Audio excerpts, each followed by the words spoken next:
Hi Libra, welcome to Higher Source Tarot for your February 2021. Is it in the cards? Love reading. This is a love tarot reading for all Libra, Sun, Moon, Rising, and Venus. And if you are new to the channel, I post new readings every Friday and then typically again on Monday or Tuesday. So if a reading doesn't resonate, you can always check back in a couple of days. You could check a different part of your chart.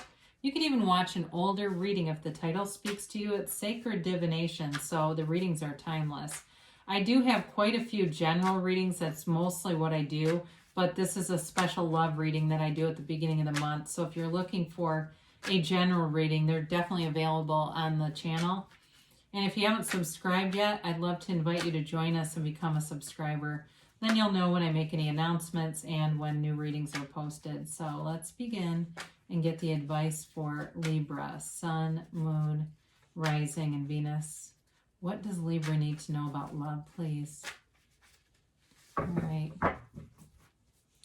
And we will draw 3 cards for you, 3 cards that represent the person who you are attracting, and 3 cards for the advice.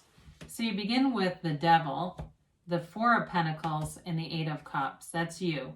The person you're attracting is the 6 of Wands, the Fool, and they're represented by the Hierophant. Interesting. The advice is the 8 of Pentacles, the Empress, I like that, and the Sun. Well, you've got beautiful advice here. There's definitely love here. I do feel like it's an interesting reading because they're like ready to take a leap of faith, and you're like over here with a lot of closed up, kind of restricted energy. But I do feel like with the 8 of Cups, it really is like moving forward. So if you've been feeling like you've been held back in some capacity, or like it also feels like too with the Devil being here, like you've had relationships that you felt like didn't go where you thought they were going to go. You know, like they didn't kind of rise to the occasion. They didn't develop how you may have thought that they were. Before we get into this too far, you have Capricorn, you have Taurus, you have Leo here, you have Fire, Aries, Leo, Sag, you've got Earth, Taurus, Virgo, Capricorn, and you do have a little bit of water here. So, you know, the Devil is really about letting go of any limiting beliefs, and which is interesting with the 8 of Cups because that's searching for deeper meaning. I do like that, the way it balances each other out here. Now, but they're telling you with that 4 of Pentacles, you've got to really be open to new opportunities because you may be meeting somebody who it seems like it's kind of a casual thing, or like they're different from people you normally have dated, but there's great love here. So really they're telling you to be very open-minded, and it doesn't mean that you level down and take people you don't think meet your standards. It's not like that. They're just telling you to kind of be open to other potential, be open to all potential and all ideas. And let go of any past patterns here that might keep you restricted. Now, some of you too with this may have left relationships that were okay. You know, they weren't horrible, but it was like, there's got to be more here. There has to be somebody else. I feel like I'm settling. And that's what I get. Like some of you felt like you really settled and it just wasn't sustainable for you to stay in that. After a while, you might have felt like, oh God, here they are again. But this person is vibrant. I feel like they are like just this wonderful energy space with the 6 of Wands, the Fool, and the Hierophant. I mean, the High Priestess, excuse me. The 6 of Wands, they've got, I feel like, success in their life. They've been successful in a lot of endeavors. It doesn't mean that they're arrogant necessarily, but I do feel like they've had a lot of achievements. And even with the High Priestess here, they may be humble. They may work in higher education too. That may be part of this, where they're in higher education or they're in something. I even get engineering for somebody here.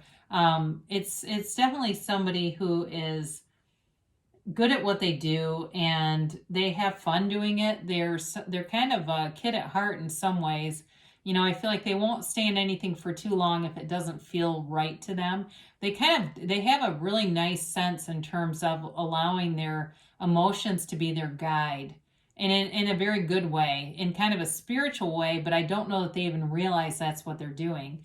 So the Fool offers an opportunity of taking a leap of faith. It's a brand new, fresh start. It's a clean slate. And it really, like I said, is somebody who jumps in with both feet. You know, whatever they do, they devote themselves to it. They really do want to be all in a relationship. And the High Priestess, of course, it's really somebody who is intuitive, whether they realize it or not. They may be a very spiritual person. She holds the book of Torah on her lap, the laws of the universe. And so it's an energy field too, where this is someone who is true to themselves. I feel like they're kind of an innocent person in some ways because they are honest, they're integrous, they're loyal, but it's almost like they don't get it when other people aren't. And it's not because they're dumb or naive. It's just like it doesn't make any sense to them. Why would anyone do that? So if you've had some negative relationships, they may kind of be baffled by it. Like, well, why would anyone do that? You know, I just hear this person. It's kind of funny. But they're really a nice energy that you're attracting. And here's where it really gets great. So you've gotten the outcome. I feel like the Eight of Pentacles shows the stability in the desire to commit and invest, you know, and you may find that you do have similar interests, even though I said in the beginning that they might be a little bit different than you normally would go out with. I do find that you have a lot of similar interests, or you have things that are different, but you get interested in it. You know what I mean? Like if you're not much into the gym or something and they may introduce you to it in a way that you've never seen it before. And all of a sudden you're like, oh my God, this is fun. This is amazing. I do feel like too with the Empress being here, she's ruled by Venus.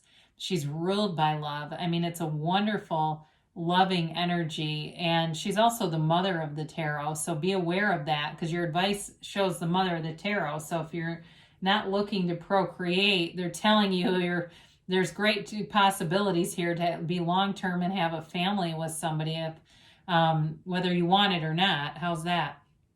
But the Empress, too, is also about being indulgent and decadent. And so you may find that it's a relationship where not only are you trying new things, but you're kind of just allowing yourself to relax and enjoy life. And of course, the Sun is a pure positivity energy. It is a hell yes card. And it's also a card of like feeling like you have a brand new lease on life. It may feel like this is the first time you've really been in love. Whoever this is, it may feel like this is what it's all about. I really didn't know love before, even if you thought you did. This brings in new meaning, new purpose, and it's very high vibrational stuff. I mean, this is, it's like the love of a lifetime. And it's also, too, a card of complete acceptance. So I feel like with this relationship, you accept each other. You're not trying to change either one. It's really a nice balance. And it's not about let me mold you into who I think you should be or who I normally attract. It's really about embracing some of the things that are different and unique and fun and growing from there. It's a wonderful match. So I would say yes. Is it in the cards? I'm going to say yeah, it's in the cards. So invest in yourself. You know, you've got 2 8s here, which are movement. And you've got, of course, the 0 in the Fool is a transition. I didn't mention that. So they may be in some kind of transition, or I even get transfer for them. I don't know if maybe they're transferring from work, but you've got numbers here that indicate a new cycle, a transition, and movement. So there's definitely some good stuff going on here for you, Libra. Let's see what the angels have to say. And then at the very end, we're going to do an Ask and It Is Given from Abraham Hicks. We haven't done those in a while, and I thought it'd be kind of fun to incorporate those. Let's get a timeline here for Libra, please. And a yes, no, maybe. All right, you have helpful people. So I mentioned there's loyalty here in the reading. There may be somebody that helps to facilitate this meeting or this union. Be open to it, right? Especially if they say there's somebody that I'm thinking of for you. It doesn't seem like somebody you'd normally meet. Then trust that the universe delivers great things, okay? And sometimes they're unexpected or they're from unexpected resources. Maybe you're talking to somebody at the post office, and there they walk, this other person walks in. I mean, it can be the most, what seem like random events, but really they're all bridges of incidents. Now they tell you there's no need to worry. So if you feel like, oh my God, if I put out all these messages to the universe, what am I going to get back? There's no need to worry. It's all about what you are right now. And you're open to love. You're open to someone who's got a beautiful energy field, a vibrant energy field. They say take action. So if there's somebody on your mind, it's time to take a leap of faith here. And you've got a yes. So you hold the moon in one hand and the sun in the other. You're the center of the universe. You create your own reality, so you can have, do, or be anything. So let's see what Abraham Hicks has to say about this. This is surprising. Whatever I can imagine, the universe can deliver. If you have the ability to imagine it, or even to think about it, this universe has the ability and the resources to deliver it fully unto you, for it is like a well-stocked kitchen with every ingredient imaginable at your disposal. So it's sort of like, when you go into a restaurant, I think of this analogy a lot, and you make an order for a bowl of soup. You don't sit the whole time and worry that they're going to bring out a steak. You trust that the order is right. The universe takes your order and delivers what you ask. It doesn't always come back exactly maybe how you would imagine it happening, but what you ask for is returned. So there's definitely love here for you, Libra. I love you, and I'll be back again soon.